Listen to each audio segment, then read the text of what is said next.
Kartu su žurnalu Business Start keliamės į vis kitą šalį ir kalbamės apie verslo galimybės ten. Šiandien apie verslą vienoje iš skandinaviškos gerovės valstybių Danijoje. Ir mūsų studijoje yra Mindaugas Rakauskas, plastos marketingo ir pardavimų direktorius. Labas vakaras. Labas vakaras. Prie mūsų taip pat tiesiogiai iš Kopenhagos prisijungė Dovydas Ruščiauskas, bendrovės, kuri tiesia dviračių takus Bigway plėtros vadovas. Labas vakaras. Sveiki. Tai, ponas Rakauskai, plasta perdirba plastiką ir eksportuoja ir 10% iš tos produkcijos keliauja į Daniją. Kaip jūs apibūdintumėt verslo galimybės ten, verslo kultūrą, mokesčius ir žmonės? Galbūt nuo pat pradžių plastai Danija jau eksportuoja ne pirmus metus. Man atrodo, kad daugiau negu prieš 20 metų atsidarius sienoms Europoje, natūralios eksporto kryptis tapo visa vakarų Europa. Ir Danija buvo viena iš tų krypčių mums. Sakyčiau, ne pirma, bet ir ne paskutinė. Šiandieną mes visus tuos daugiau negu 20 metų eksportuojam pakankamai stabilų kiekį produkcijos į tas šalis. O Danija, ar jūs galėtumėt kažką pasakyti išskirtinio būtent apie tą šalį? Danija, bet kuriuo atveju, tarkime, imant verslo kultūrą, partnerystę, partnerius joje, labai primena kitas Skandinavijos šalis, Švediją ir Norvegiją, be abejonės. Tačiau aš pabandyčiau šiek tiek paminėti skirtumus tarp jų. Danai, būdami santykinai mažesnė rinka negu kitos jos kaimynės, yra pakankamai konkurencinga rinka ir jie yra energingesni, verslesni, netgi paminėčiau, ir žmonės oportunistai. Tam tikrą prasme panašus į mus, norintis ir galintis kiekvieną dieną padaryti daugiau. Tai reiškia, lietuviam dirbti su Danijos rinka yra smagiau negu su kitom Skandinavijos šalimis, tą norit pasakyti? Manyčiau taip, jie pakankamai atviri, plus neturime visiškai jokio kalbos barjero, nes tiek mes, tiek jie šneka labai laisva anglų kalba.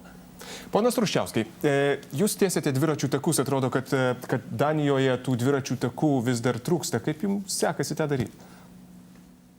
Supratau, labas vakaras. Tai sekas puikiai, bet mes iš tikrųjų ne vien Danijoje tiesiam tus dviračių takus, mes apskritai klientų geografija tai yra toli gražu už Danijos. Tiesiog Danijoje toj srityje yra labai daug žinių ir mes pagrindę dėl to ir esam įsikūrę Danijoje, nes Danai toli pažengia, labai tiesiogiai konkuruoja su dviračių takais su kita šalim, tai yra Nyderlandais, ypač su Amsterdamu, tai Kopenhaga ir Amsterdamas yra pagrindiniai dviračių miestai, tai mes turim tokį kaip ir brandingą Kopenhagos.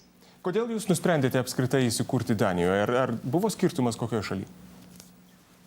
Iš tikrųjų, buvo skirtumas, aš kaip minėjau, dėl žinių. Danijos rinka yra tuo ypatinga, kad yra labai daug žmonių, kurie konkrečiai žino vieną dalyką, bet jį žino labai giliai, ko paprastai Lietuvoje sunku iš tikrųjų surasti. Tai, pavyzdžiui, ties dviračių takų infrastruktūra yra nemažai žmonių, kurie konkrečiai visą gyvenimą dirbė ties tuo ir žino labai daug tame dalyke. Ir kitas dalykas, kad Danai labai daug investuoja į inovacijas, jie labai tiki inovacijom, jiem neprastai sekas iš tikrųjų ir jie suteikia, ypač jaunam verslui, mes esame jauni, tik pirmus metus skaičiuojam, tai jie suteikia nemažai resursų tokiom įmonėm. Tai...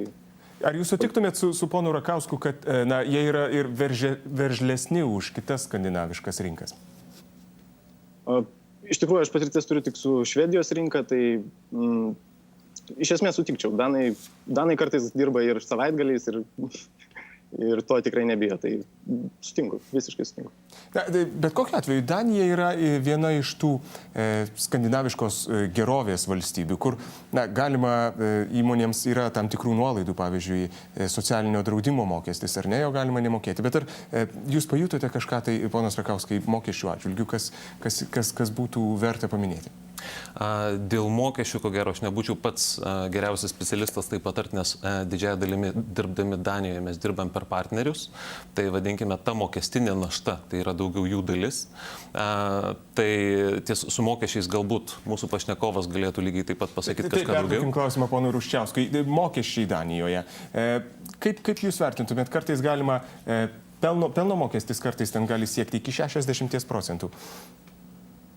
Taip, aš korporacijų lygyje negaliu kalbėti, aš galiu kalbėti už tikrai jaunas įmonės, tai didžiausias minusas apskritai visoje sistemoje yra tas, kad jinai yra labai sudėtinga. Jinai yra absoliučiai individuali ir dažnu atveju ten turi daug informacijos ir gerus teisininkus ir gerus konsultantus galima tuos mokesčius labai stipriai minimizuoti ir panašiai. Bet iš tikrųjų jaunom įmonėm, kurios nesiekia 18 mėnesių, jeigu aš neklystu, tai mokesčių sistema yra ypač supaprastinta.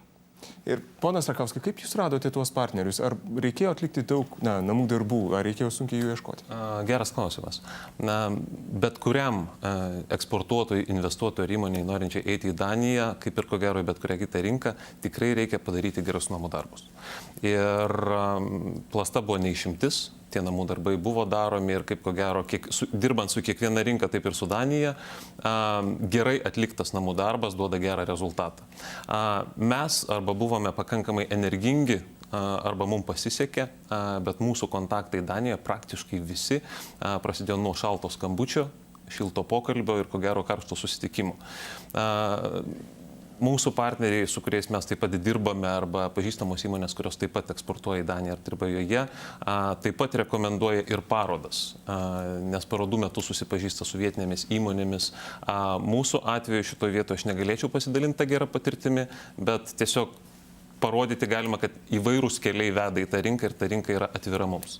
Ir ponas Ruščiauskai, ką jūs galėtumėt pasakyti toms įmonėms, kurios, Lietuvos įmonėms, kurios ketina arba planuoja sukti į Daniją? Galėčiau patarti, kad reikia viską labai kruopščiai suplanuoti, nes reikia žinoti 14 žingsnių į priekį, net ne kelis. Ir būtinai kalbėti su jais, su visais danais, su visais verslininkais gyvai, tiesiog turėti gyvą kontaktą. Neužtenka dažniausiai skambutis baigėsi susitikimu, čia yra, taip viskas vyksta Danijoje. Tai patarčiau planuoti viską labai kruopščiai ir rinkti informaciją ir ją apdoroti labai kruopščiai. Ačiū labai už jūsų patarimus.